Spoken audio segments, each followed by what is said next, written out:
All right, so here's how to do an incline dumbbell fly. So very similar to the flat dumbbell fly. So the things that we're going to focus on is the opening of our hand. It's a very inclined bench, is the opening of our hand. Again, the degree of the bench, for the most part, leave at about a 45-degree angle, unless you know that you want to work a specific angle, your coach gives you a different angle. For the most part, 45 degrees is the one to go for. So now we're going to talk about the opening of the arms as you're doing the fly. So in order to properly work a muscle, we have to stretch it and contract it. Meaning if we stretch it, we have to stretch it in the direction of the muscle fiber.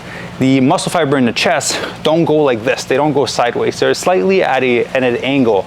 That's why when you want to stretch your chest, you're going to put your arm against a door frame and you're going to lean into it, right? Your arm's going to be slightly higher and you'll be stretching those muscle fibers. Because if you go and you do it down here to get that full stretch, there's going to be more tension on your front delt, which is actually stretching your chest. So same thing when you're going to be doing your dumbbell flies. When you're going to be opening, you're not going to be going down like this at a linear motion here, because it's going to stretch more your front delt. You're going to feel a stretch, but it's not going to be stretching the right thing. So what you want to do is to bring your elbows slightly above this parallel line. So instead of doing this, we're going to do this here.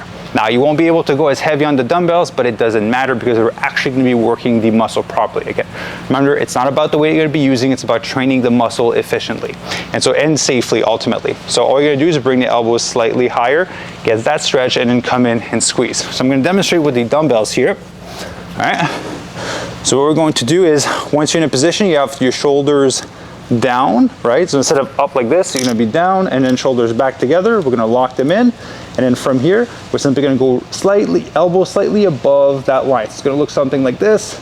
Right now, I feel it in my chest. Once we're here, we're going to come up and squeeze the chest together. If you want, you can drive your pinkies like this inside. You get a better squeeze from here. Now, what we want to do, and what we don't want to do, is do something like this. I do feel this in the front of my shoulder. Right, so what we don't want to do, it's a very slight difference.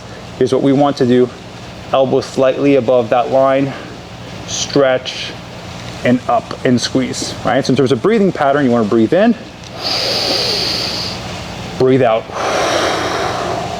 in, out. So one thing you notice, my arms aren't fully straight. You want to keep a slight bend on in the elbows because you want to keep the tension on the muscle. But also when I go down, my arms don't completely bend like this, like you see some people do at the gym, right? You want to keep a slight bend here, and then come and squeeze. So ultimately, that is how you do a dumbbell incline fly.